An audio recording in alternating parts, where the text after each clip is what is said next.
Benvenuti al Giro del Mondo in 80 giorni, a cura di Radio Nostra, ogni martedì sera in diretta streaming dalle ore 21. Allacciatevi le cinture. Si parte. Buon ascolto.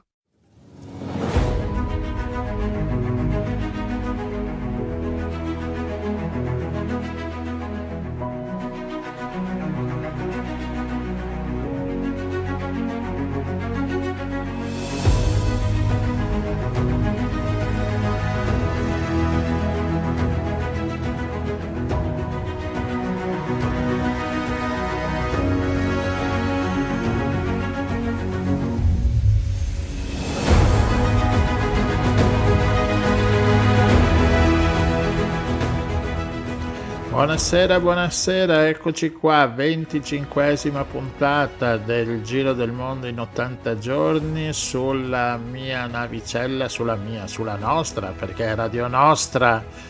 Non hai, Rossella, inutile che parli perché hai il microfono chiuso, quindi non ti sentono, fortunatamente, e quindi con me c'è Rossella, ecco qua, ciao Rossella. Le manie di grandezza, dopo crede di essere onnipotente, chiude il microfono, apre il microfono, la mia navicella. 25esima puntata, ma quante puntate abbiamo fatto finora? Sesto anno, saranno 300 puntate. 200 puntate. Mania di grandezza esatto, visto che parliamo di mania di grandezza. Allora andiamo col primo brano, Bestia in fuga di Cormorano, ultimo LP, se si può chiamare LP, che si chiamano EP adesso in questo mondo digitale, e Cormorano con Bestia in fuga.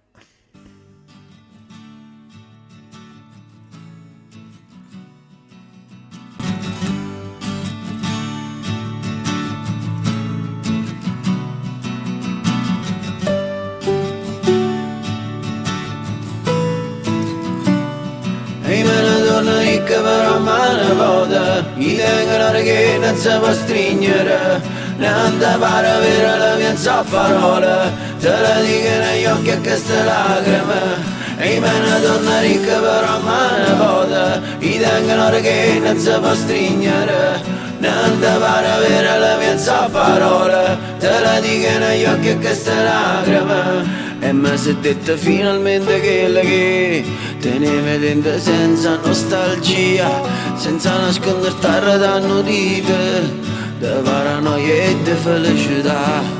Le sei da fare che stanno qua, non mi guarda così che basta un attimo per perdermi ancora e nata volta dentro a sto pensiero di mare azzurro e forte umidità. E me ne torna ricca però male volta gli tengono che non si può stringere, ne andava a avere la mia parole, te la dico negli occhi a queste lacrime. E me ne torna ricca però male volta gli tengono che non si può stringere, ne andava ad avere la mia parole, te la dico negli occhi a queste lacrime. E io non capisco, ma si non chiode fisso, come se svanisse ogni paura, come se non mi sentisse mai sola a camminare a studiare di luna.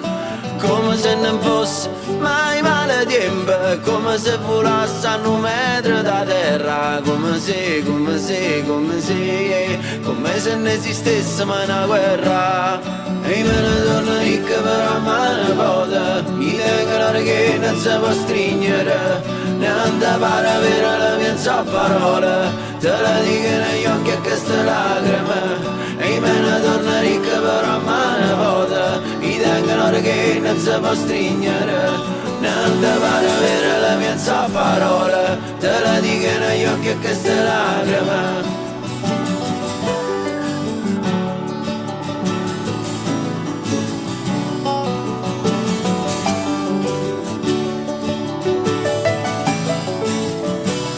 La paura di sentire di profondo un dolore, il ricordo di un amore che non esistite mai, sciogliersi incantesimo come l'acqua con il sale, come il sole con la neve, come gli occhi che mi cutte. E me ne torno ricca però a mano pote, i declarare che non si può stringere, ne anda pare vera la mia zapparola, te la dico negli occhi e queste lacrime. E me ne torno ricca però a mano pote, i declarare che non si può stringere, ne anda pare vera la mia zapparola, te la dico negli occhi e queste lacrime.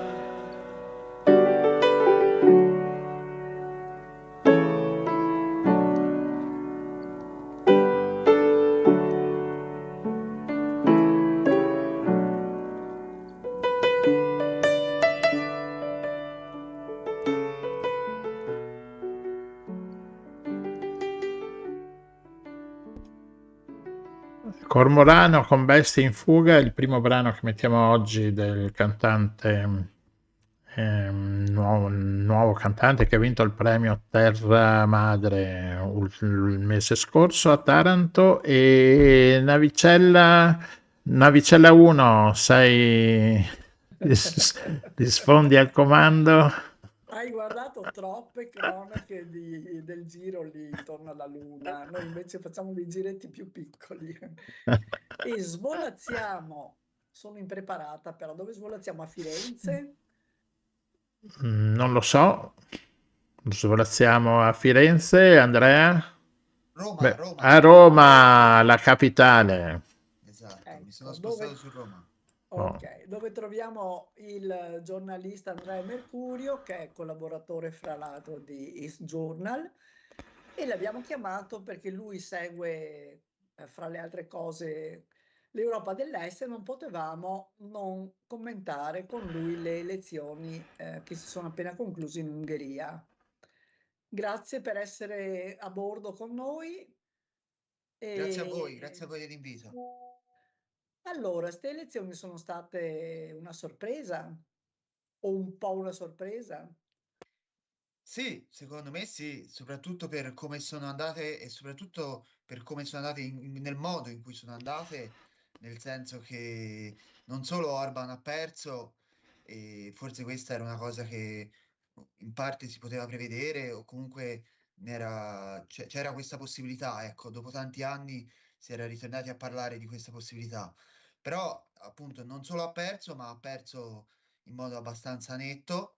Lui stesso la sera di domenica lo ha ammesso che è stato un risultato netto e ha vinto Peter Magyar, credo si dica Magyar forse, e che fino a Questa qualche è anno fa faceva parte del partito di Orban. una delle tante domande che avevamo sulla pronuncia, Credo si perché dica Magyar, però non ne sono abbiamo certo. sentito un po' di tutto, per cui... Sì, sì, sì, l'ungherese è così.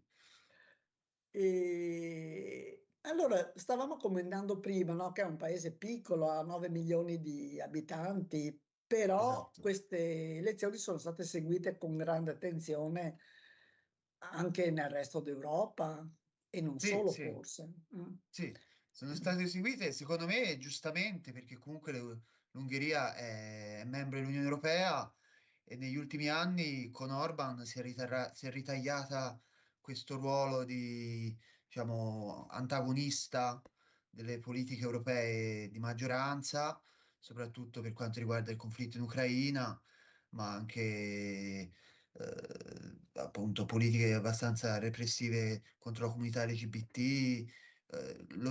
Suo stesso Orban definiva l'Ungheria come una democrazia illiberale, che mi sembra una definizione abbastanza forte, ecco. E quindi l'Europa ha seguito queste elezioni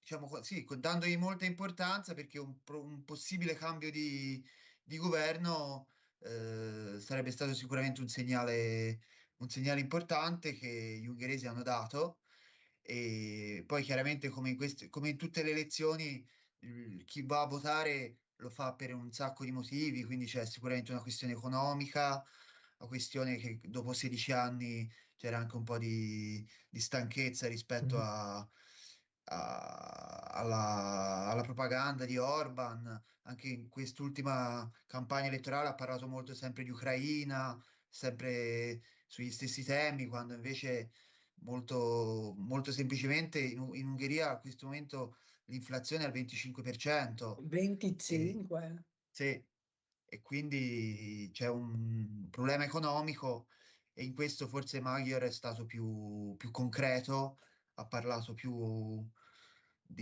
appunto di economia, di chiudere con la corruzione. Anche la corruzione in Ungheria è un problema serio.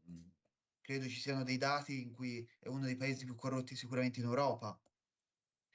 E, e quindi è arrivata questa vittoria netta. Ora vedremo questo Magyar come si posizionerà.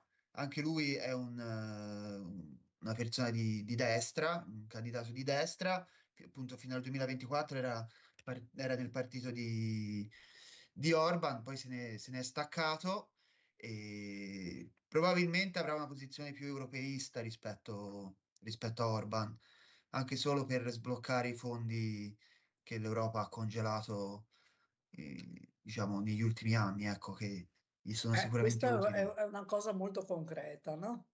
Esatto, esatto. No. Credo siano 18 miliardi i fondi dell'Europa che sono stati congelati, che dovevano andare all'Ungheria e che sono il primo obiettivo di Magyar per risanare l'economia. Certo.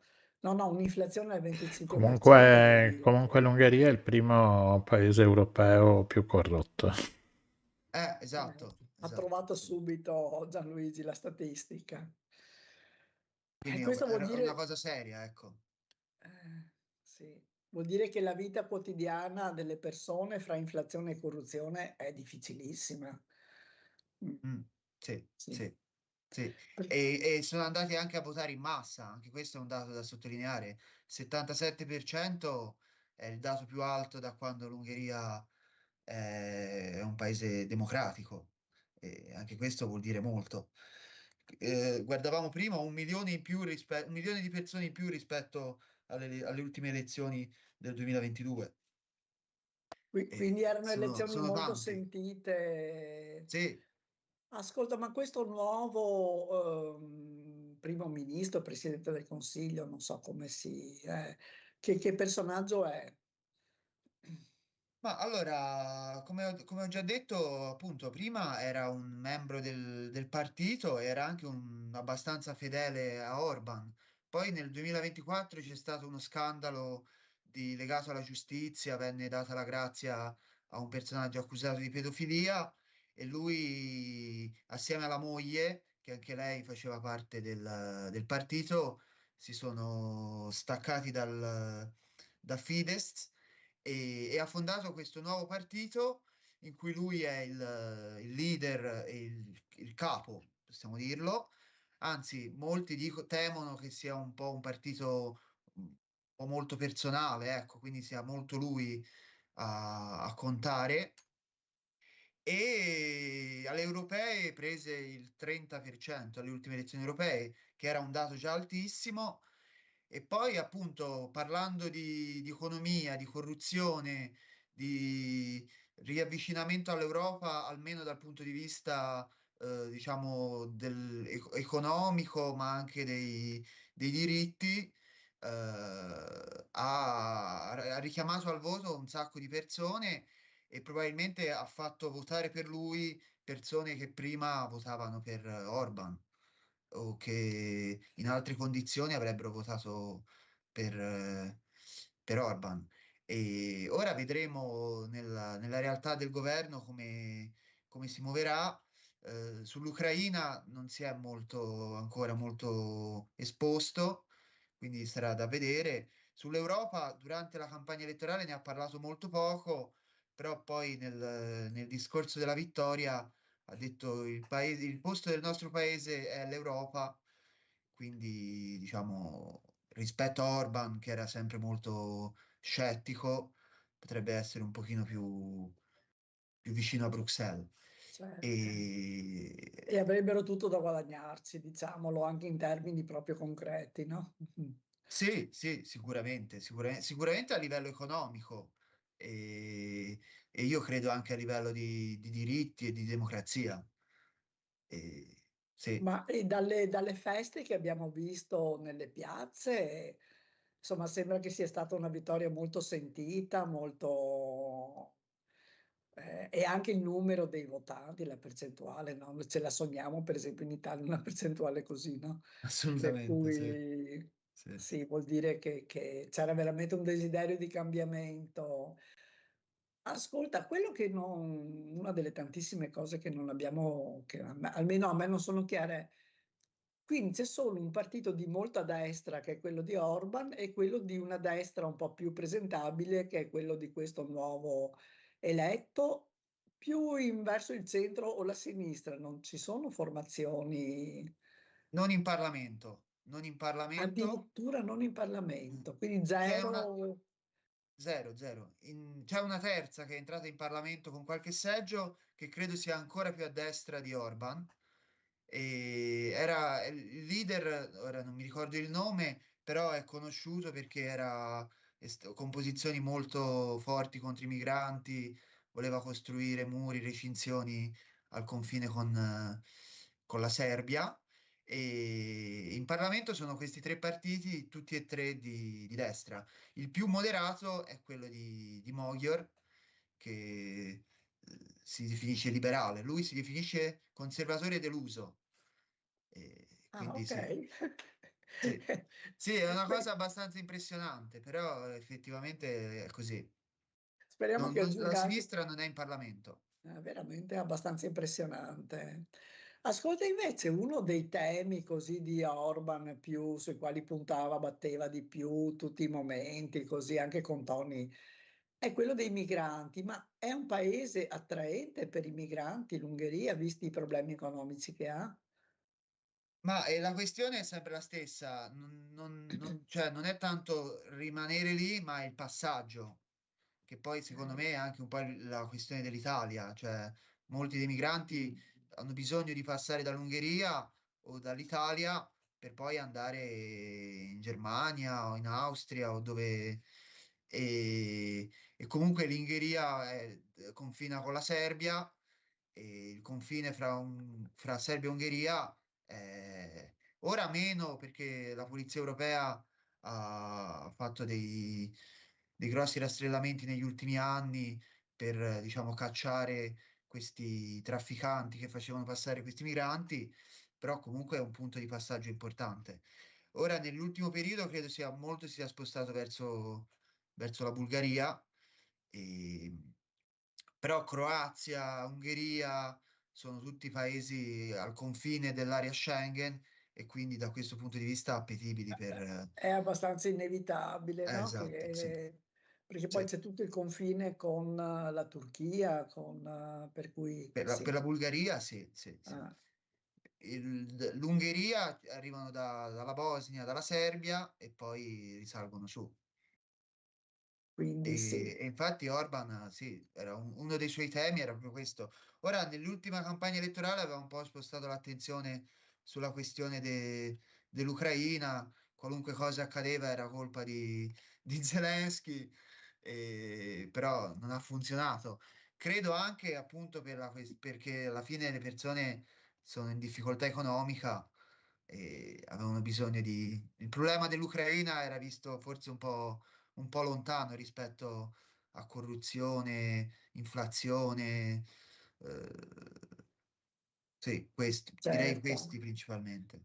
perché sì, Orban si è opposto molte volte, no, a dare gli aiuti che l'Ucraina chiedeva, Esatto. anche aiuti economici, non solo armi, insomma, no? Quindi Sì, l'ultimo veto che ha messo al voto europeo era su un prestito da 90 miliardi e lui e mi sembra la Slovacchia la Slovacchia, mi sembra. eh, abbiano bloccato questo prestito e anche il motivo per cui appunto l'Europa ha bloccato i finanziamenti all'Ungheria era proprio per questo, 18 miliardi di euro e certo.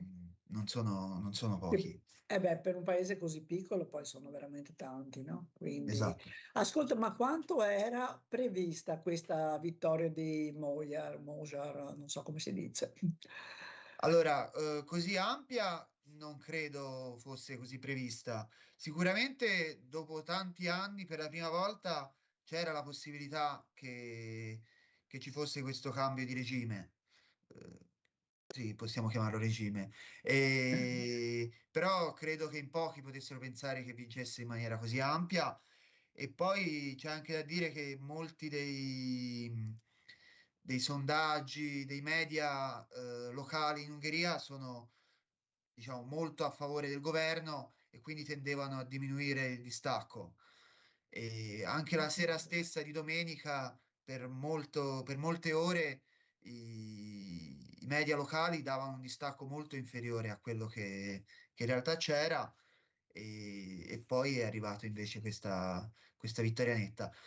Secondo me nell'aria c'era il fatto che ci potesse essere un cambiamento, non era prevedibile che fosse che come è diventato così ampio, ecco. Di questa portata. Non era prevedibile di questa portata qua. Ascolta, l'ultima cosa, quali sono le prime cose che ha detto che farà?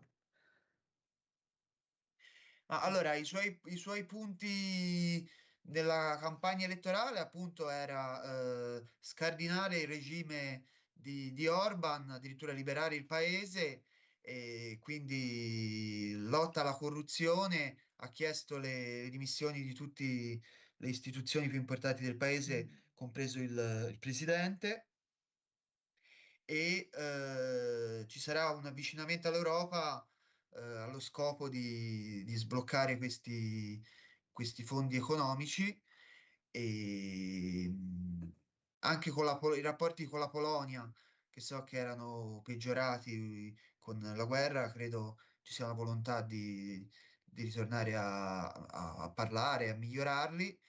E poi per il resto non si sa molto perché non c'è ancora non c'è un chiaro programma elettorale, è da capire come si muoverà riguardo Ucraina e riguardo Israele e riguardo la questione mediorientale. Rispetto ad Orban sembra sia una posizione più moderata, ecco, almeno rispetto alla questione economica. Sì. Va bene. Grazie mille Andrea, Grazie a voi, grazie a voi. e Fa sempre incrociamo le piacere venire a dita. parlare. Grazie Buona serata, buon proseguimento. e buon lavoro a te. Ciao, grazie.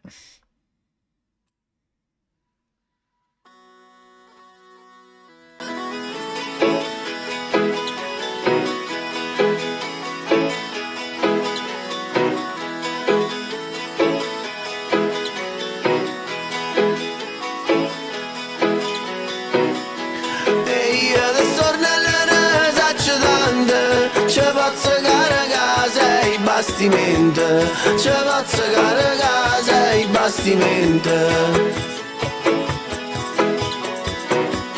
Ci faccio care casa e i bastimenti, chi ne sa chiudere me venisse annanzi, chi ne sa chiudere me venisse annanzi.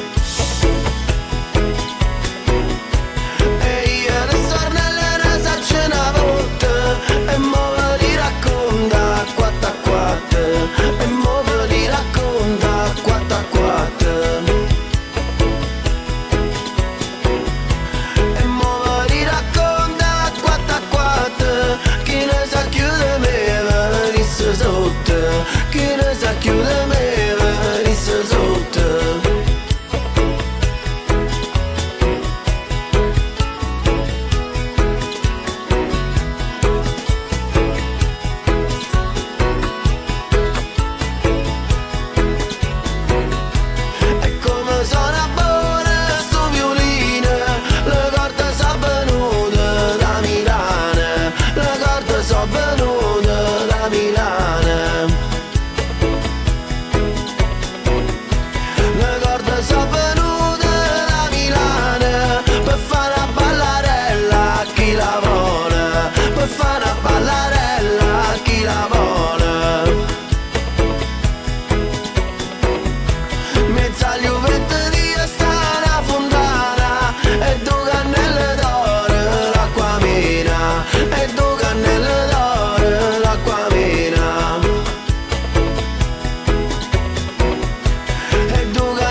e me si tradite, me si lasciate sole e me si ferite, povera mia amante sventurate.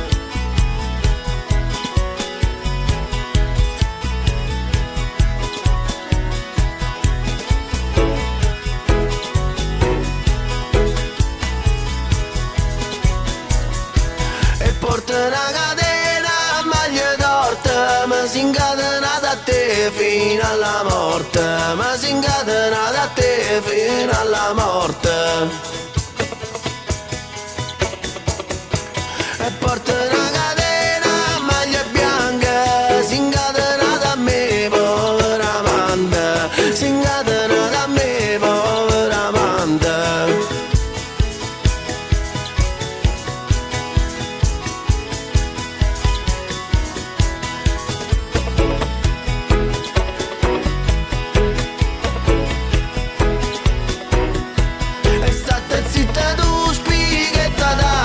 Se non ferma che sta lingua te la taglia, se non ferma che sta lingua te la taglia.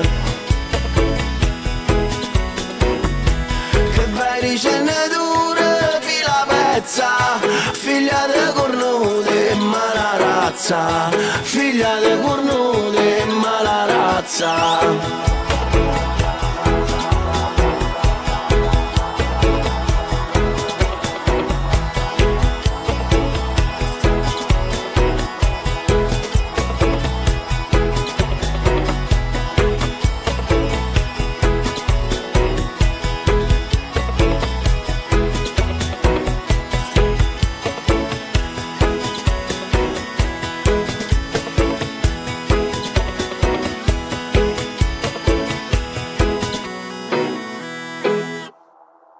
La festa a Cormorano qui a Radio Nostra e quindi viaggiamo subito da Roma, andiamo in Emilia, Rossella, a Ferrara, in Emilia Romagna. Non ho mai capito qual è la Romagna e qual è l'Emilia, comunque stiamo zitti, se no aspetta, esatto. Siamo a Ferrara. E chi abbiamo a Ferrara, Rossella? Abbiamo con noi Mirko Mariotti, bentornato a bordo. Grazie a voi. Che è anche un viticoltore, ma fa un sacco di cose. E allora qualche mese fa ci aveva raccontato una storia molto triste e noi vogliamo sapere se c'è stato un lieto fine a questa storia triste. E la storia triste, vuoi riassumerla brevemente, Mirko? Sì, grazie, ringrazio molto per dar voce a questo racconto che, diciamo, in un certo senso è terminato nel peggiore dei modi, perché questo vigneto purtroppo è stato estirpato, questo vigneto a piede franco, che ha fatto un po' parlare di sé, ma sfortunatamente ci troviamo a San Giuseppe di Comacchio, nel parco del Delta del Po. Sfortunatamente questo vigneto a piede franco è stato estirpato, quindi la nostra attività è stata parzialmente interrotta, ma anche questa vicissitudine ha dato poi, come poi succede, non c'è mai una negatività totale nelle vicissitudini umane, qualche cosa di positivo è ugualmente scaturito e quindi una parte degli alberi che erano di questi alberi storici, monumentali, che costituivano i filari del vigneto, sono comunque stati salvaguardati perché nel frattempo un entomologo che si chiama Roberto Fabbri, che è stato incaricato da parte del Telepo di fare un sopralluogo per verificare le presenze appunto di insetti in questa parte del Delta del Po, ha trovato un insetto rarissimo che si chiama Osmoderma ed è un coleottero che è protettissimo dall'Unione Europea, quindi alcuni alberi sono stati dopo l'estirpazione, sono stati spostati per far vivere Ecco, quindi gli alberi si poteva anche buttarli giù, ma l'insetto bisogna conservarlo, perfetto, noi siamo contenti lo stesso. siamo contenti. Quello, Dopodiché, di fronte a questo vigneto ce n'è un altro che ha le medesime caratteristiche, quindi con le viti a piede franco di questa varietà molto rara del delta del Po, che si chiama Forzana, e lì invece finalmente siamo riusciti a convincere la proprietà, che è diversa da quella dell'altro vigneto, a portare avanti un progetto di qualificazione che è l'iscrizione del vigneto nell'albo dei vigneti storici italiani, e questo sicuramente darà la possibilità di instaurare un livello di conservazione sicuramente superiore.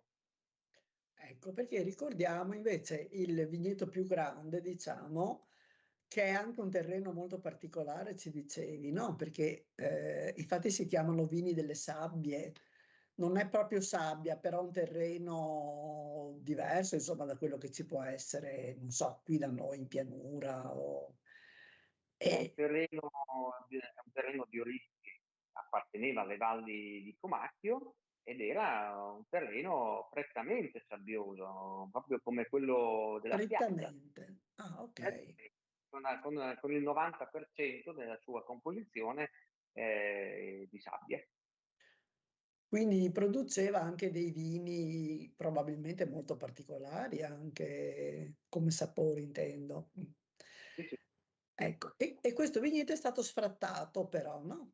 Per cui, Sì, è stato estirpato, dopodiché per salvare il biotipo del vitigno, per fortuna siamo riusciti, prima che venisse fatta questa operazione di estirpazione, siamo riusciti a salvare un certo numero di gemme attraverso una collaborazione con un il vivaio Dal Monte di Brisighella, in provincia di Ravenna, che è venuto appunto a raccogliere queste gemme dopo che le foglie sono cadute in inverno, all'inizio dell'inverno, e queste gemme verranno trapiantate su una radice e fatta vegetare, e quindi nasceranno delle nuove piantine che conserveranno il DNA di quelle piante che sono state tolte.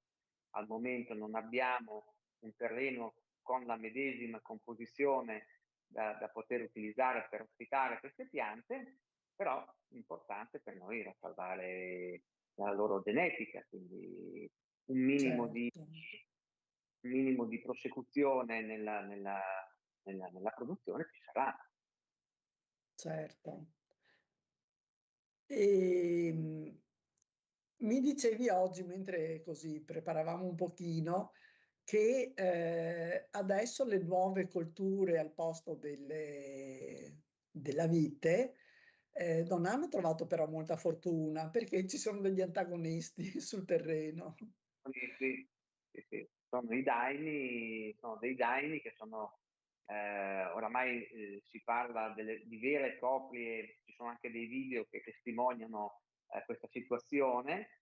In tal senso sono delle vere e proprie mandrie, sono delle mandrie che si spostano dalla pineta di Lido di Volano e appunto la duna della Puglia, questo relitto dunoso che si trova all'imbocco di Lido delle Nazioni, provenendo da sud, e quindi già l'anno scorso ci avevano recato un danno molto importante all'interno del vigneto, perché oltre a essere ghiotti di germogli, quando poi, soprattutto nel periodo estivo, non trovano acqua da bere, si accontentano anche dell'uva, che non fa parte della loro Non è dieta. sbagliato. Sì, però addirittura mi è stato detto che il loro sistema digerente non fa neanche bene, però questa popolazione di daini si trova circoscritta in un areale estremamente piccolo. È qui che nasce fondamentalmente il problema della loro presenza, perché devono sovrapporre il loro territorio con quello dell'uomo, e questo per molti pare essere una cosa bellissima, dà l'idea che ci sia una natura che si riappropria degli spazi, mentre in realtà costituisce un problema enorme di sovrapposizione di spazi, causati ovviamente dall'eccessiva antropizzazione di questa fascia litorale tra la Battigia e la strada statale Romea, che immagino conoscerete un po' anche voi, Certo. e quindi questa striscia è estremamente stretta e ovviamente costituisce la strada Romea, la statale, una barriera difficilmente scavalcabile da questa popolazione di daini che si sta moltiplicando con una grande rapidità, e quindi ce le ritroviamo dentro gli abitati a cercare di brucare le siepi, però ripeto, a molti pare una cosa aulica, bucolica, diciamo così, quando invece sappiamo benissimo che qui non si parla in questo caso di ambientalismo, di salvaguardia della fauna, ma di una competizione per la vita Certo. No, e no, ha dei risvolti anche molto drammatici, insomma. certo, un segnale di squilibrio sicuramente.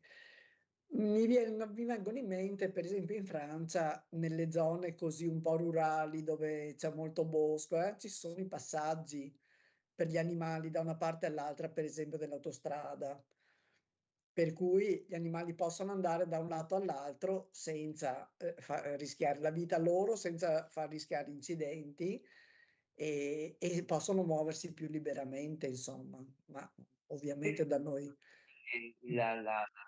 Il concetto che c'è stato alla base della costituzione da parte della Comunità Europea dei siti Natura 2000 andava in questa direzione. Dopodiché è ovvio che quando parliamo di attraversamenti stradali, lì c'è poco da fare, o si costituiscono, si realizzano artificialmente questi passaggi, altrimenti per vie naturali ovviamente non esistono. Mh. Quindi comunque tornando a noi invece, ci ricordi che vini produce le vigne sono le stesse nei 2 vigneti? Sono proprio Sì, la stessa okay. stessa epoca di realizzazione, perché come vi raccontavo anche la volta scorsa, questi sono vigneti che, avendo la possibilità di essere piantati a piede franco direttamente sulla sabbia, sono anche estremamente longevi e conseguentemente diciamo che la morfologia di queste piante nell'area è molto simile da un vigneto all'altro. Quindi sono vini bianchi o rossi? Allora, dopo noi a livello aziendale con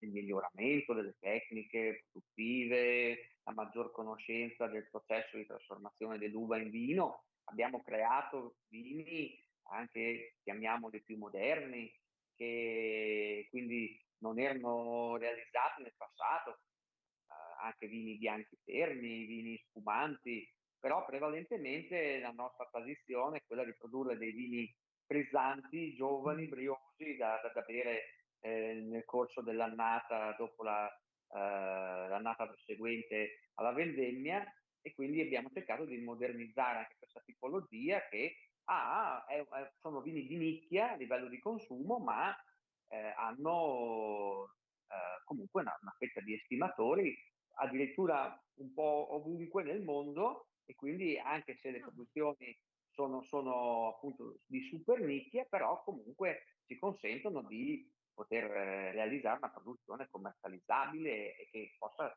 dar sostentamento all'azienda. Certo. E quindi noi adesso però siamo curiosi di sapere se qualcuno fosse curioso di assaggiarli questi vini, c'è un sito per comprarli?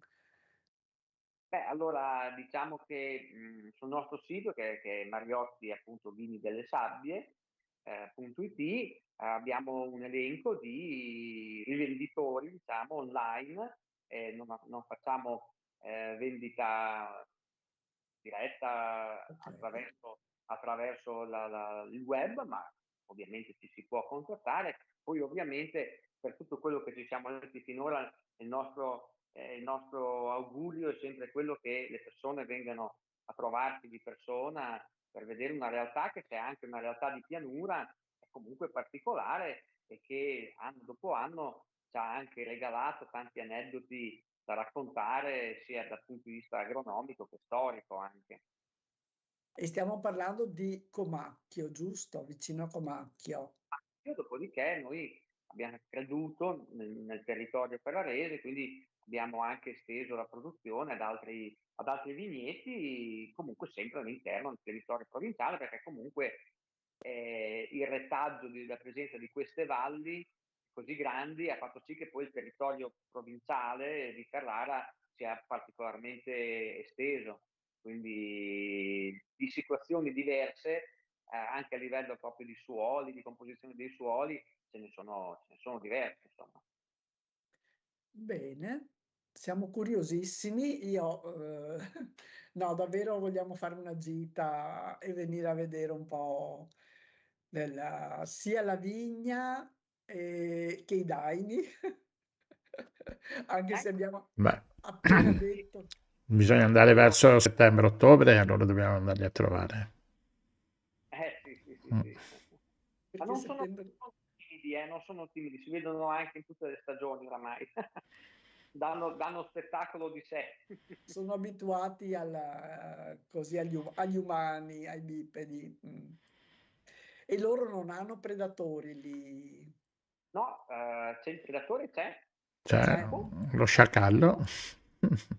che è il lupo italico, che è disceso dagli Appennini, l'Appennino tosco-romagnolo, e all'inizio ovviamente erano esemplari solitari che prevalentemente erano capaci da soli di cacciare soltanto le nutrie e invece adesso sono riusciti a figliare molti di loro e quindi ci sono dei nuclei familiari che anche confrontandomi con il direttore del parco del Delta del Po stanno cominciando effettivamente a dare un contributo sul riequilibrio. Ovviamente purtroppo la popolazione del daino era talmente aumentata a dismisura che non si riesce a farla diminuire, ma al momento con la presenza anche molto limitate di lupi non sta perlomeno aumentando. Non sta aumentando, beh, già qualcosa, insomma, mi pare di capire. Benissimo, Mirko, grazie per tutti questi racconti così che ci portano in questo mondo. Allora ti invitiamo, se hai tempo, a restare con noi a bordo della navicella perché magari puoi interagire adesso con il prossimo ospite, perché parliamo ancora di mondo agreste in qualche modo. Va bene, io so già di che cosa si tratta, ma non dico niente. Ma facciamo finta che non lo sai. Beh, allora, per restare nel tema, allora ho trovato questa canzone Anopheles sempre di Cormorano, di cui ha vinto appunto il premio La mia targa, che prende il nome delle zanzare della malaria raccontate attraverso l'intervento della bonifica della palude di Pontina, tanto per stare sempre nel tema così valli lagunari, Comacchio, Pontina. Ascoltiamoci allora Anopheles di Cormorano.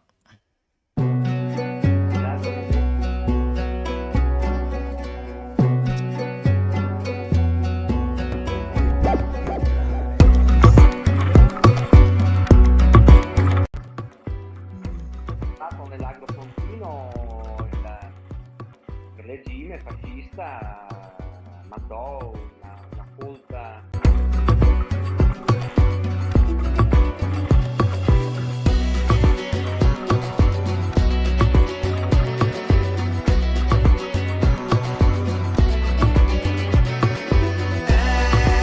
ne spari degli alberi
spara e botte c'è la sede piaga. Ne spari degli alberi,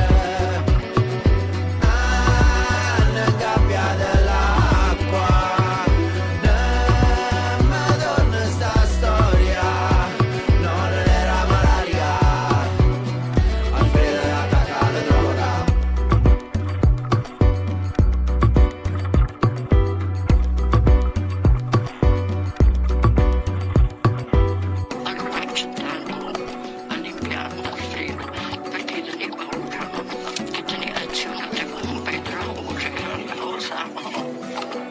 Ci stava una manuetta che sfirmava e doveva attaccare le bombe quando pioveva, la piena.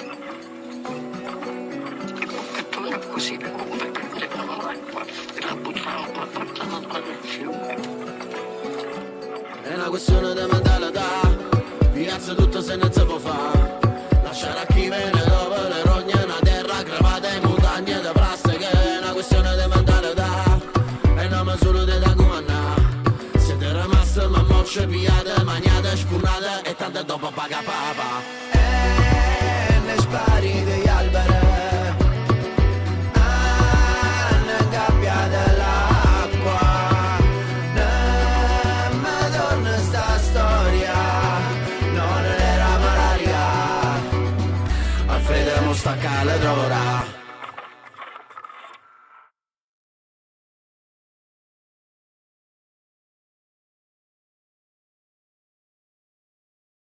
Adesso è acceso il buchetto. E bene, allora il nostro ospite deve ancora collegarsi, no? Abbiamo ancora la nostra navicella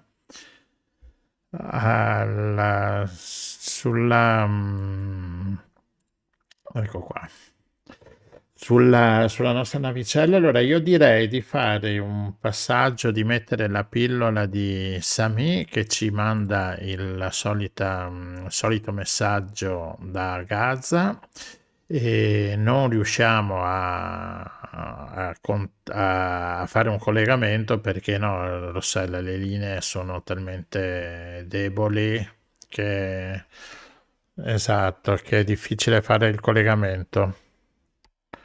Aspetta, hai il microfono spento, Rossella. Ecco, adesso puoi Perché parlare. qua c'è questo regista come Eh, no? Calato in pieno nel ruolo di regista, come è giusto. No, stavamo dicendo che a Gaza continuano anche i bombardamenti, cioè non ne parliamo più perché con tutto quello che sta succedendo nel mondo è un po' difficile star dietro a tutto, no? Però tutto quello che doveva succedere di meraviglioso in fase 1, fase 2, fase 18 non è successo no, niente, per cui continuano ad avere gli stessi soliti problemi.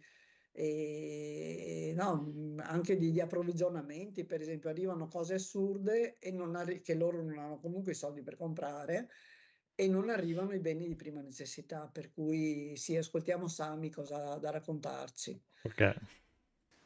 La situazione a Gaza in questi giorni è molto difficile, soprattutto perché non si parla più di Gaza e per questo Israele praticamente ha preso questa occasione che stanno facendo degli omicidi, che ci sono giornalmente uccisioni, bombardamenti, massacri.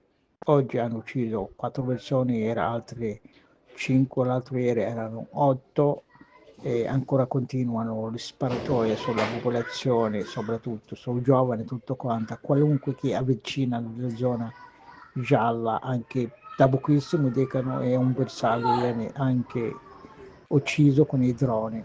Ieri ci sono anche, erano i giovani che erano al mercato vicino, ci hanno bombardato, hanno ucciso 4 persone. Situazione sempre più drammatica. Un'altra cosa è questa, anche una dichiarazione dalla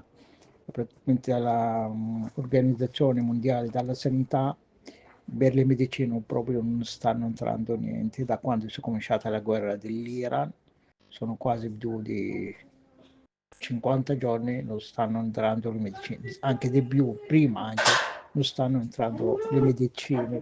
Molto difficile la situazione in questo periodo, anche perché non si parla più di Gaza, e poi praticamente anche questo porto bis praticamente si è stato chiamato, è stato formato, non sta proprio facendo niente, zero attività, zero niente. Anche diciamo il Consiglio nazionale palestinese, che è stato creato per la gestione di Gaza, finora non hanno la possibilità di entrare a Gaza perché Israele non le fa entrare.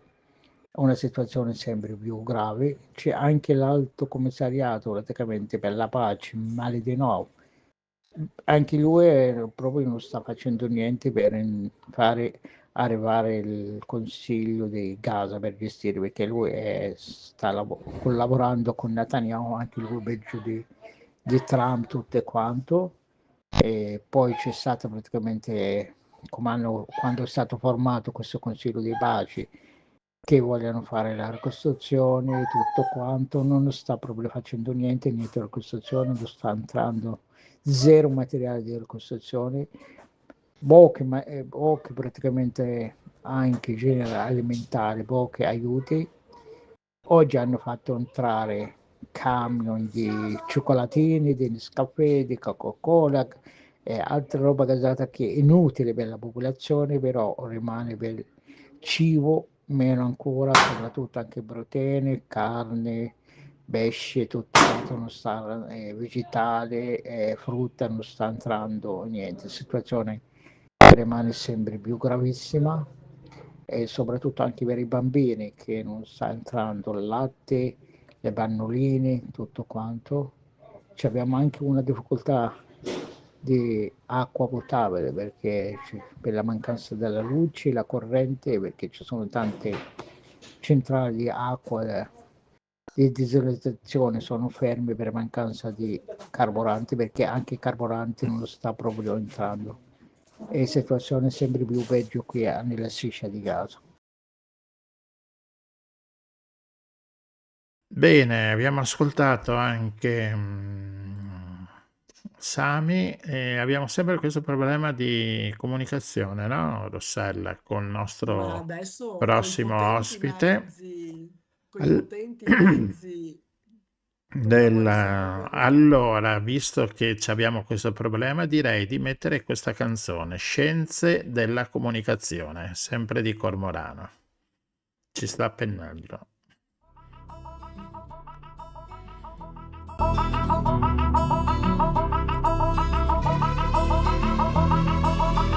Oh, ma perché se tu non sei più affianca a me, il cielo spegna tutte le stelle, io non me ne riesco a muovere. Oh, ma perché se tu non sei più affianca a me, il mondo ne sta solo a combattere per cercarmi la luce. E so che tornerai prima che arrivi sera, e che starai con me ad ammirare l'alba, e come la notte vai verso di cuore Dio, e come la notte che è già tutto mio. Ma perché se tu non sei più affianca a me, il cielo spegna tutte le stelle, io non me ne riesco a muovere. Oh, ma perché se tu non sei più affianca a me, il mondo ne sta solo a combattere per cercarmi la luce. Da quando non sei tu, pare che a casa spende tutti, viento non soffia più, le mani spacca delle vite, non tengo fame, i farà lontana, dice che posso solo risalire ai funni per te vedere, stare ora a cercare per terra tesoro che non so per me. Oh, ma perché se tu non sei più affianca a me, il cielo spegna tutte le stelle, io non me riesco a muovere. Oh, ma perché se tu non sei più affianca a me, il mondo ne sta solo a combattere per cercarmi la luce. Tu non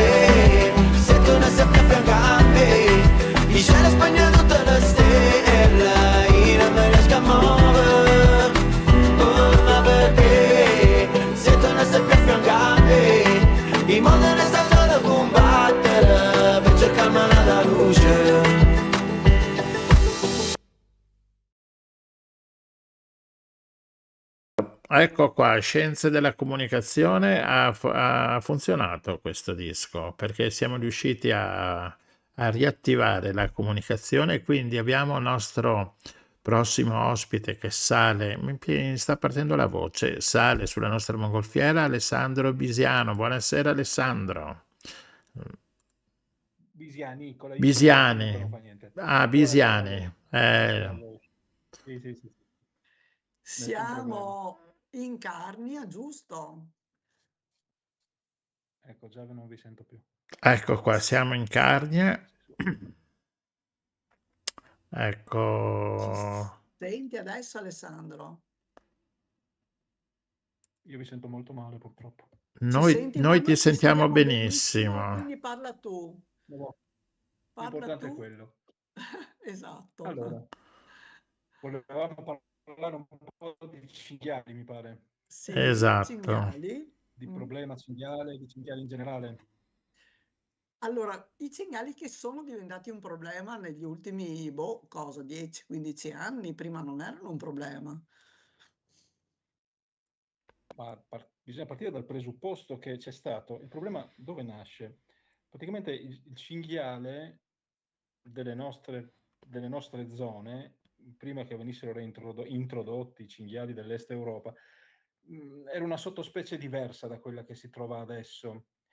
La sottospecie nostra, locale, autoctona, si chiama Sus scrofa maiori ed è ancora, si può ancora trovare, magari non con linee pure, ma sicuramente un po' ibridate con queste dell'Est Europa, in zone tipo Maremma, Parco Nazionale del Circeo, alcune zone dell'Abruzzo, della Calabria. Insomma, era un cinghiale più piccolo, 70-80 kg, molto meno prolifico, però nel dopoguerra, a partire dagli anni, diciamo, dagli anni 50 fino agli anni 70, ci sono state massicce introduzioni a scopi principalmente a fini venatori, di animali, di ceppi di cinghiali dell'Europa nord-orientale, in particolare del paesi dell'Est Europa. E questi animali erano, essendo più grandi, più robusti e soprattutto molto più prolifici, venivano utilizzati appunto per scopi venatori. Sono state fatte massicce reintroduzioni, soprattutto nel centro-sud, al nord anche, ma al nord comunque soprattutto qui dove sono io, il cinghiale è sempre stato di origine est europea già di suo, perché arrivano dalla Slovenia, da quella che era la ex Jugoslavia.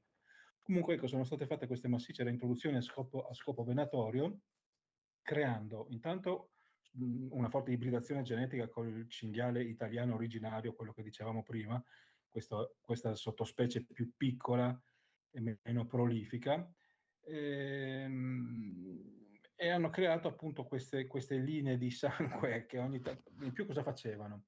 Allevavano, soprattutto negli anni 60-70, allevavano cinghiali e li ibridavano anche col maiale domestico. Mi sentite ancora, sì? Sì, Sì. ti ascoltiamo, è un po' li- inquietante sta cosa di ibridare col maiale. Inquietante, sì. Quando ci mette lo zampino l'uomo è sempre inquietante. E li ibridavano anche col maiale domestico per avere oltretutto animali più docili. Perciò hanno creato queste linee, perché ogni tanto io mi occupo molto di fototrappolaggio, no? Di mettere fototrappole nei boschi, guardare gli animali, cercare di monitorare specie particolari, ma ecco, quando vedo quando vedo video del centro Italia, del sud Italia, dove vedo questi enormi branchi di 30-40 animali, con animali pezzati, mezzi bianchi, mezzi marroni, quelli sono caratteri fenotipici che derivano dal maiale, perciò sono incroci anche col maiale domestico per renderli anche più docili. E perciò da lì nasce il vero e proprio problema cinghiale, da queste massicce reintroduzioni che sono andate avanti fino a fine anni 70 a scopo venatorio, perciò semplicemente per avere qualcosa da cacciare, cosa che si è fatta anche con i cervi, con le lepri, il cervo italiano autoctono era un cervo ben più piccolo di quelli che vediamo adesso. Questi sono ceppi di cervi che sono stati reintrodotti, cervi nord dell'Europa dell'est e dell'Europa del nord, no? Idem la lepre italiana era una specie di coniglio ben più piccolo di questa lepre europea che abbiamo adesso ovunque. Però queste sono tutte cose dove c'è stato lo zampino dell'uomo a scopo venatorio per inserire dei ceppi più facili più grandi, più facili, più robusti, insomma. Noi non avevamo tutta questa grande capacità di sostenere tanta caccia con queste specie nostre autoctone, che alla fine questo nostro cinghiale originario era sull'orlo dell'estinzione, per quello che erano pochissimi gli esemplari che restavano, questi gruppi, perché era stato decimato dalla caccia. Allora ci sono state queste reintroduzioni. Il problema principale alla fine poi è che questi animali, essendo molto prolifici, tendono a fare anche più cucciolate all'anno e oltretutto ci sono studi a livello universitario dove oramai è abbastanza palese la cosa che si vede che più si cacciano i cinghiali, l'anno dopo più ce ne sono. Allora uno non riesce a capire. Tanto che si parla di il paradosso del cinghiale, no? Infatti secondo diversi studi scientifici, tra quali quelli di questo professore dell'Università di Sassari, mi pare, Andrea Mazzatenta, appunto che fanno notare come più si cacciano i cinghiali più aumentano. Sembra assurdo, ma questo in realtà ha una spiegazione biologica abbastanza precisa, cioè la pressione venatoria, soprattutto di determinate tipologie di caccia, come la braccata, che è abbastanza, qui da noi non viene usata, ma in zona toscana, Italia centrale, sì, no? Cioè la caccia con i cani, eccetera. Hanno fatto vedere che questi ungulati, cioè i cinghiali, questo ceppo ibridato, mettiamola così, di questi cinghiali enormi che vediamo da 150, 200 e passa chili, passano da una strategia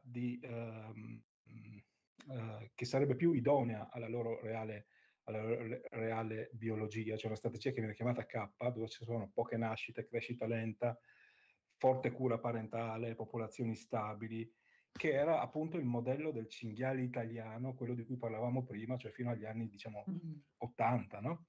Passano a una che si chiama strategia R, dove praticamente questa pressione venatoria, questo forte stress, che poi non è dato solo dalla caccia, ma anche da altre cose, ma principalmente dalla caccia, fa passare questi ungulati alla strategia biologica R, cioè molte nascite, riproduzione precoce addirittura, soprattutto anche per sopperire all'alta mortalità degli esemplari abbattuti. Cioè praticamente è venuto fuori perché si inizia a vedere che più se ne abbattono, l'anno dopo più ce ne sono. Allora questo è un controsenso. E viene spiegato, sembrerebbe che venga spiegato proprio da questo paradosso, cioè dal fatto che più stress si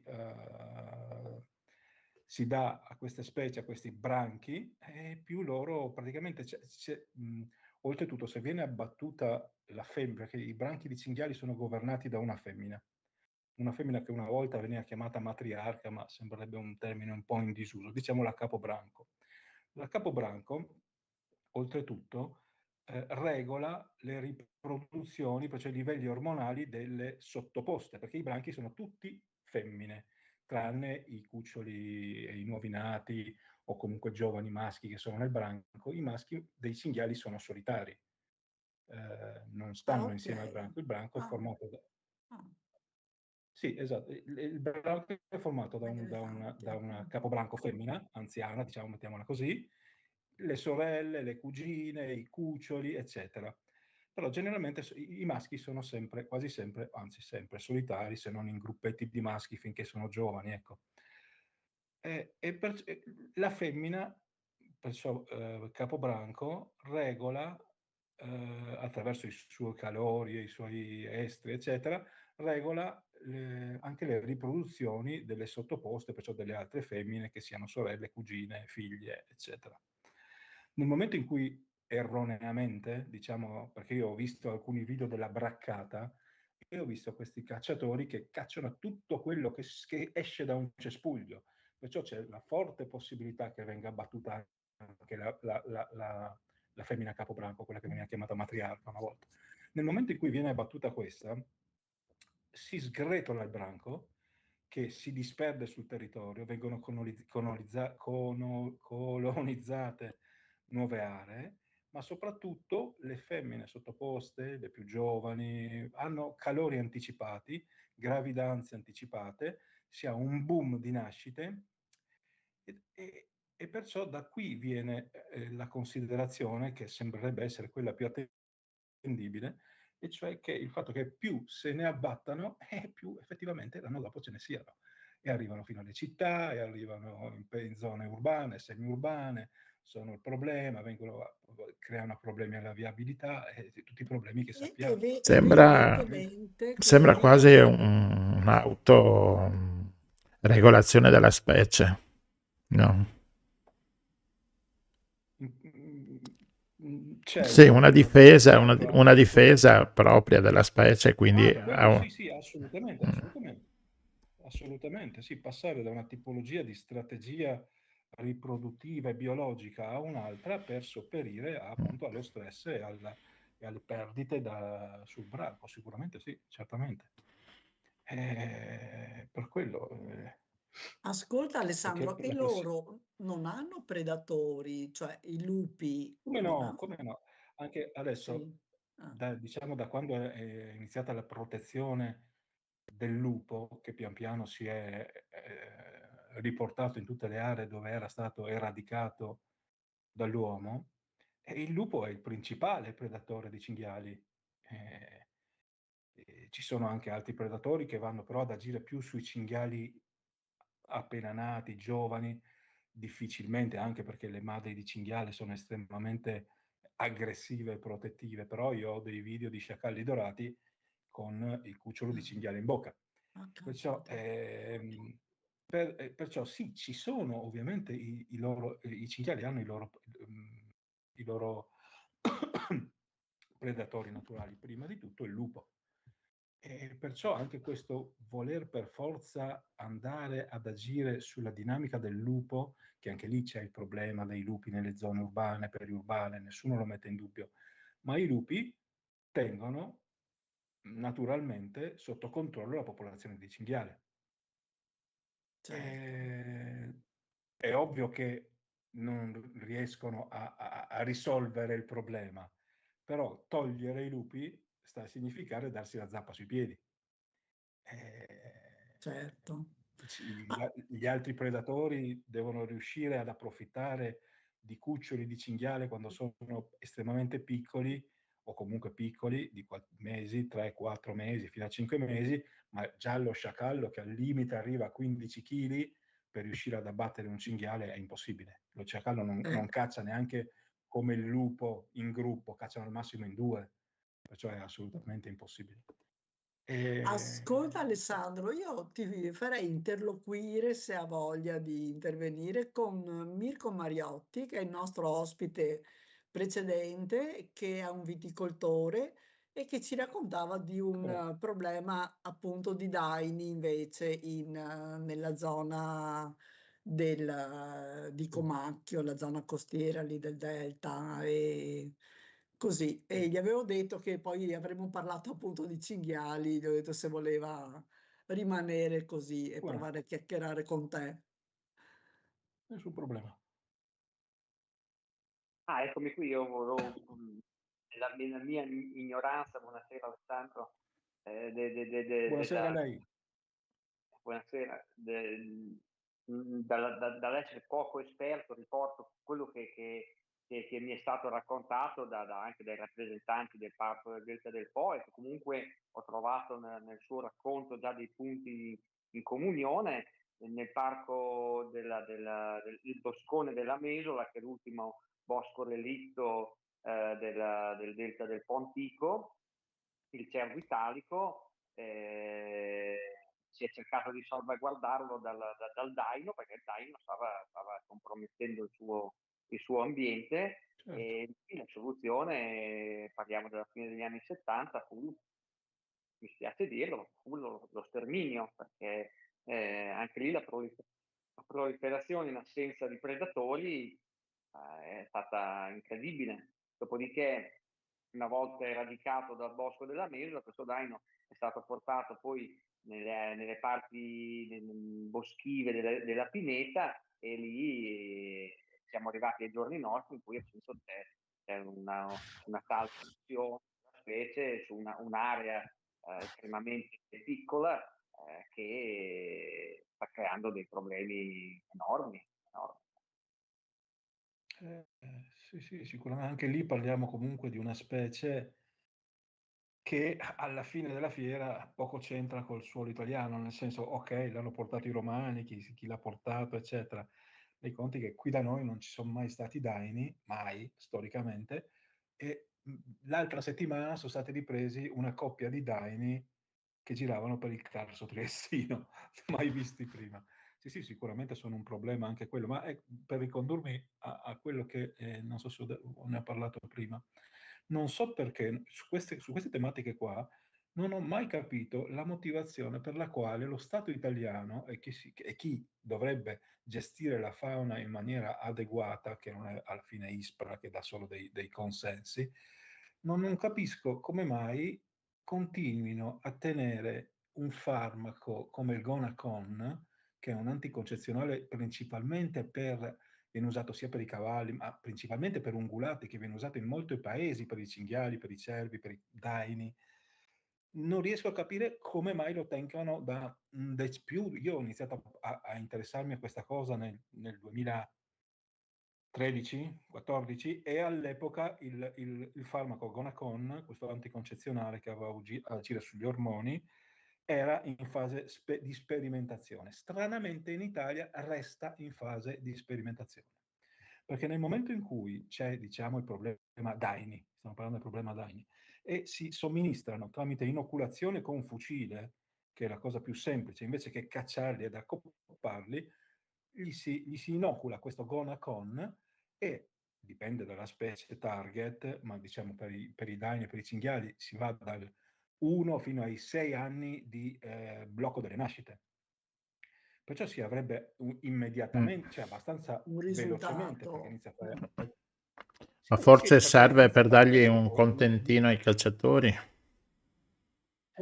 Ma non volevo arrivarci io. Il solito perché Pierino poi che salta fuori. vengo tacciato di anti... No, perciò sì, sicuramente quello è il punto, perché non riesco realmente a capire. Si potrebbe anche, volendo continuare a sovvenzionare la caccia, si potrebbe anche utilizzare entrambe le strategie. Cioè fai la caccia di selezione e inoculi il Gonacon in un tot di femmine, ma agisce sia sulle femmine che sul testosterone e perciò sui testicoli dei maschi. Cioè non riesco a capire come mai non venga utilizzato in Italia. Per me è un mistero. Ho sentito tante baggianate sulle motivazioni che vengono dette, ma sono delle cretinate assurde, del tipo queste esche poi vengono mangiate da altri animali, dai nostri cani, ma non sono esche, viene inoculato tramite con un fucile d'aria compressa. Cioè, invece che cacciarli, dall'altana ai cacciatori c'è dove foraggiano, che siano daini, che siano cervi, che siano cinghiali, si spara, si inocula, e la femmina nei cinghiali si parla di 4-6 anni di blocco delle nascite. Cioè si avrebbe un risultato abbastanza velocemente. Perciò è Certo. ovvio, l'avete detto voi, è ovvio che il problema è che vada contro gli interessi di determinate lobby che non vanno toccate, no? Purtroppo Su questa è la realtà. questo, di questo abbiamo parlato già varie volte e continueremo comunque, lo proviamo ad approfondire già in questo discorso dell'anticoncezionale. Vediamo se troviamo qualcuno che ci racconta bene. Sì. Sì, si potrebbe parlare con Rufino, no? Anche lui saprà benissimo di cosa parliamo, ci mancherebbe altro. Certamente, sì, lo richiamiamo, che è un altro nostro amico così che ama gli animali, che ama molto gli animali, un po' meno gli umani.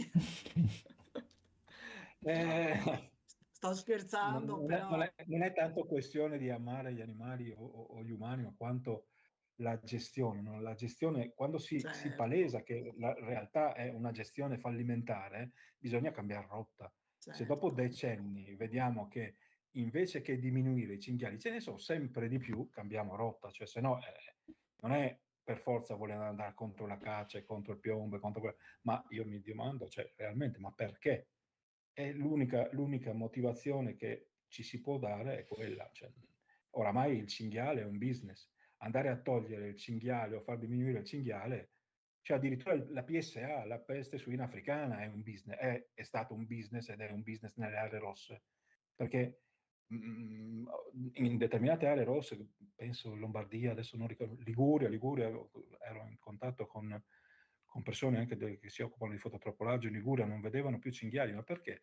Perché con la PSA hanno dato il via libera allo sterminio del cinghiale, nel senso si potevano essere abbattuti tutti i soggetti che si individuavano di qualsiasi età, in qualsiasi orario, e per Quindi ogni senza animale abbattuto, limite. senza limite, perché c'era questa, o c'è nelle aree rosse, c'è questa emergenza della PSA, no? Che poi comunque è una malattia generata dall'uomo di cui il cinghiale è solamente una vittima, perché è un serbatoio naturale. Ma il punto è che per ogni cinghiale abbattuto venivano dati dai 100, 150, 180 euro, ed è diventato un business mostruoso di questa gente che aveva la possibilità di andare con visori notturni, con fucili di precisione, anche di notte, a cacciare 10, 15, 20, 30, quante ne trovavano. Perciò è stato un Far West e sarà sempre un Far West.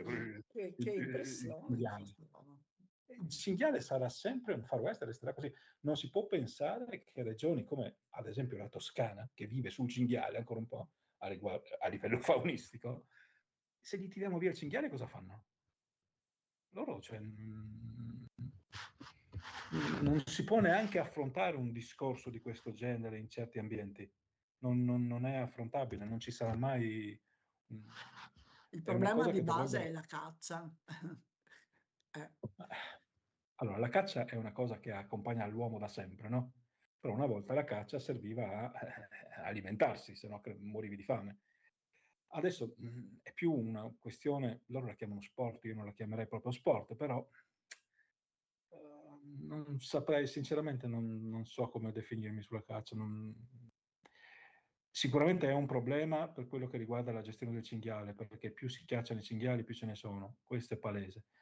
A mio avviso va utilizzata una strategia, se si vuole continuare anche con la caccia, ma anche quella di selezione fatta dai guardiacaccia, dai parchi, eccetera. Comunque anche quella è fallimentare, non risolve niente, perché loro che hanno sicuramente l'esperienza di non andare ad abbattere i capibranco, eccetera, le capibranco, eccetera, comunque non risolvono nulla. Cioè il cinghiale è talmente prolifico e che in alcuni posti d'Italia, soprattutto centro-sud, dove non ci sono inverni rigidi, eccetera, fa anche 2, 3 cucciolate all'anno. Cioè, non si può star dietro neanche con la caccia a una cosa del genere. Però, come abbiamo detto, il cinghiale è alla base di tanti business. Sì, abbiamo capito, non è molto rassicurante questa cosa che ci hai detto, ma insomma. Allora, C'è anche una differenza fra regioni, no? Perché qua dove abito io i branchi sono piccoli, i cinghiali si danno qualche problema, ma non c'è tutta questa, non c'è mai stato un caso di PSA, eccetera. Altre regioni con altri numeri hanno altri problemi, sicuro. certo, poi dove hai le città con i cinghiali Cinghiali che qui c'è stato anche scomano, qualcosa no? del genere, li hanno abbattuti. Lì c'è sempre il rovescio della medaglia, perché questi cinghiali invece che abbattere si possono addormentare e spostare in un bosco.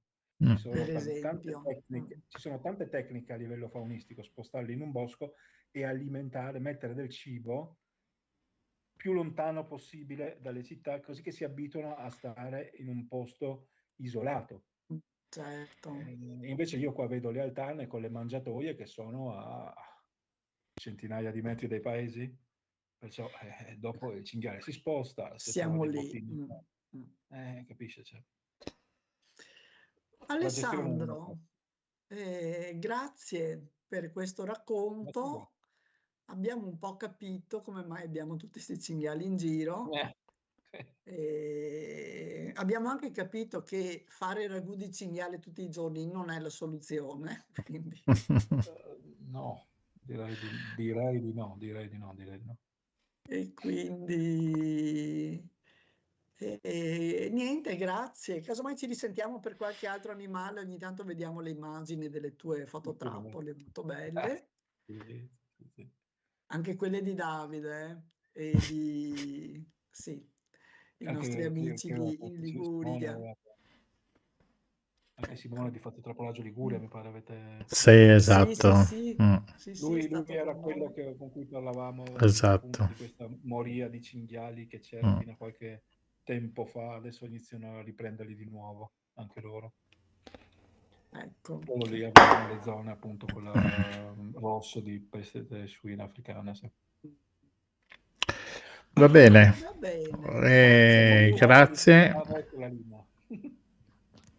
Alla prossima, incrociando le dita per la tua linea qua internet.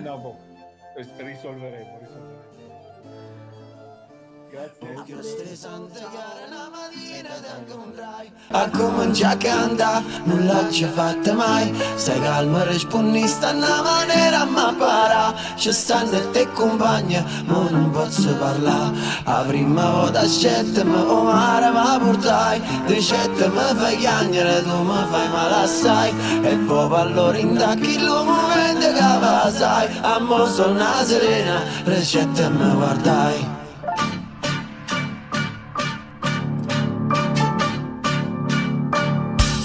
Ci piace a ballare innanzi a tutto quanto. No, non se ne fotte chi ci sta innanzi. Dice sa capo con una sola inganna. Sempre per piacere, mai per comando. Che se ne ti prete ma non so pensa. Ci piace fa film nei conferenze. Che la voce è un'arma senza licenza. Baby non ti posso fare resistenza.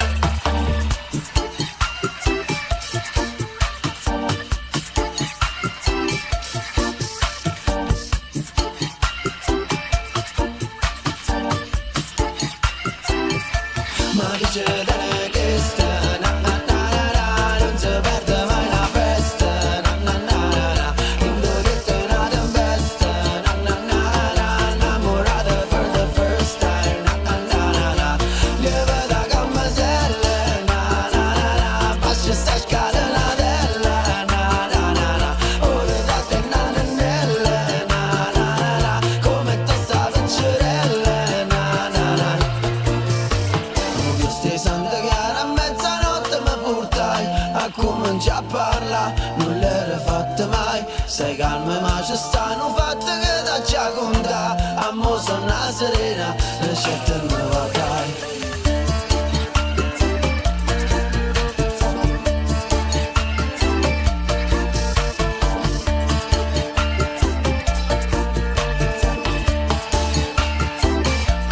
Ci piace cantare innanzi a tutto quanto.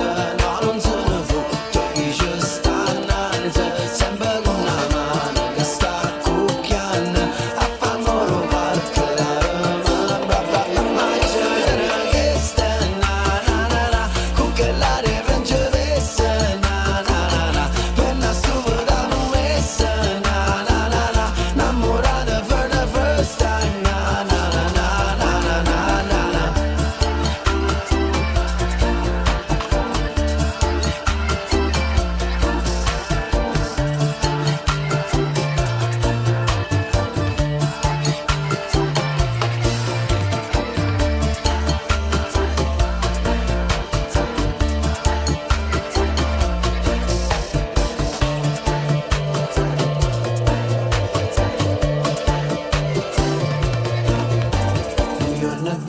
quando stavo io non la trovai, che retta a tutte parti, nessuno mi pensai, non te ne adduona che sta piccerella da fonnai, amore una serena, e c'è te me guardai. Ma che c'è Tene che sta Cormorano a Radio Nostra doveva esserci anche il nostro ospite Cormorano, ma anche lui probabilmente problemi di linee. Oggi le linee, chissà Rossella, come mai oggi abbiamo problemi con la linea internet.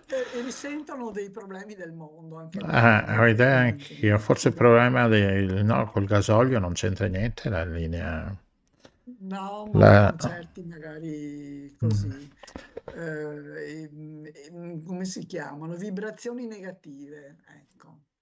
Beh, allora diciamo qualche appuntamento che possiamo trovare qua in zona. Allora, intanto il 18 aprile abbiamo un sacco di cose il 18 aprile, che è sabato prossimo. Allora, il Lido incontra la Turchia, una mostra dei cavalli bizantini a cura di Luigi Ballarin, è stato anche il nostro ospite, il nostro artista che, che disegna il mondo, diciamo, turco, islamico, come possiamo dire.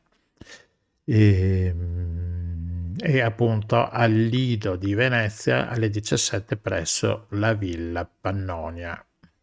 C'è qui l'inaugurazione di questa Esatto. mostra, no?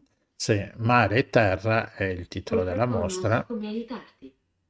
Ah, si è accesa anche Alexia, non so come mai. Bene, proprio oggi si accende di tutto.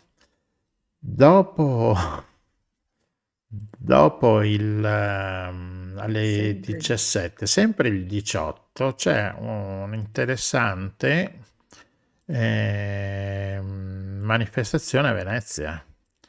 C'è 18 aprile, diamo il buon vento alla flottiglia. Ritrovo alle 16 alle Zattere. Ecco qua che metto il manifesto. Che è molto bello, tra l'altro. Sì. Mi è sembrato così diverso dai soliti. Sì, dei esatto. colori molto suggestivi. Perché è un'altra flottiglia che parte alla volta di Gaza. Esatto, che danno